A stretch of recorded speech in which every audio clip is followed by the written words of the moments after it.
सुप्रभात मोर प्रिय छात्र छात्री माने आज आम तुम मानकर परिवेश बहिर आम खाद्य विषयटी को यही वीडियो माध्यम विस्तृत भाव में आलोचना करवा। पिला माने आम शरीर अनेक अंग प्रत्यंग को नहीं गठित एवं यही अंग प्रत्यंग गुड़िक सदासर्वदा सेमानकर कार्य करिथांती। तुमे माने जानिछ कि यही अंग प्रत्यंग गुड़िक तांकर कार्य करिबा पई शक्ति केउठारु पाइथांती? यह आमे खाउथिबा खाद्यरु ही मिली थाए। आमे प्रत्येक दिन अनेक प्रकार खाद्य खाई था। सेगुड़िक हला भात, डाली, रुटी, चूड़ा, सुजी, विभिन्न प्रकार पनीपरिबा, विभिन्न प्रकार फल, माछ, मांस, अंडा इत्यादि। पिला माने कौनसी गोटे प्रकार खाद्य आम शरीरर आवश्यकता को पूरण करि पारे नाही। सेथिपई आमको विभिन्न प्रकार खाद्य खाइबाकू पड़ी थाए। किछि खाद्य आमको काम करने शक्ति जोगाउथिबा बेले किछि खाद्य आम शरीरर वृद्धि रे सहायता करिथाए। आउ केतक खाद्य मध्य आम शरीरर रोग प्रतिरोधक शक्ति बढ़ाई थाए। सब खाद्य रे अनेक प्रकार उपादान बा खाद्य सार थाए। जेउ खाद्य रे जेउ उपादानटी अधिक परिमाण रे थाए तार नाम अनुଯାयी खाद्यटी को सही जातीय खाद्य बोली कही था। यार अर्थ खाद्य रे थिबा आवश्यक उपादान को खाद्य सार बा पोषक कहा जाए। खाद्य सार बा पोषक दृष्टि खाद्य को 6 भाग में विभक्त करा जाइछि। सेगुड़िक हला 1 श्वेत सार, 2 स्नेह सार, 3 पुष्टि सार, 4 जीव सार, 5 धातव लवण, 6 जल।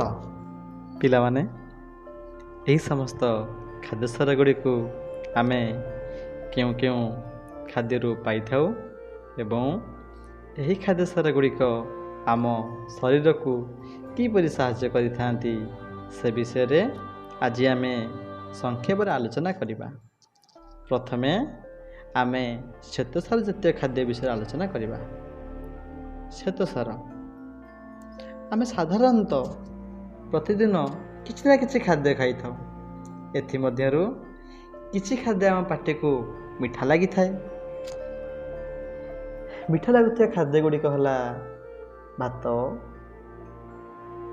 रुटी, चूड़ा, चीनी, गाजर, कंदमूल, आलू, मक्का, कदली इत्यादि।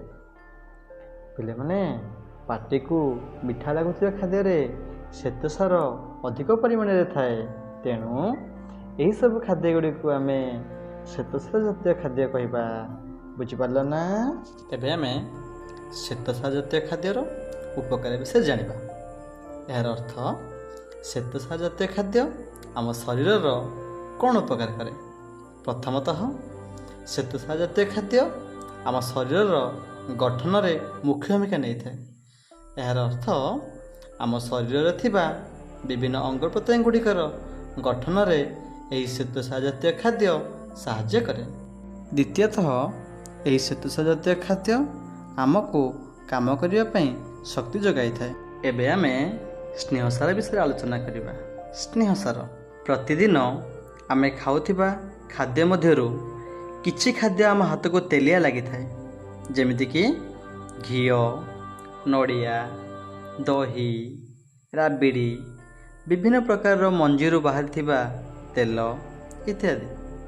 पिला माने जानिछ ना हाथ को तेलिया लगुथिबा खाद्य रे प्रचुर परिमाण रे स्नेहसार थाए।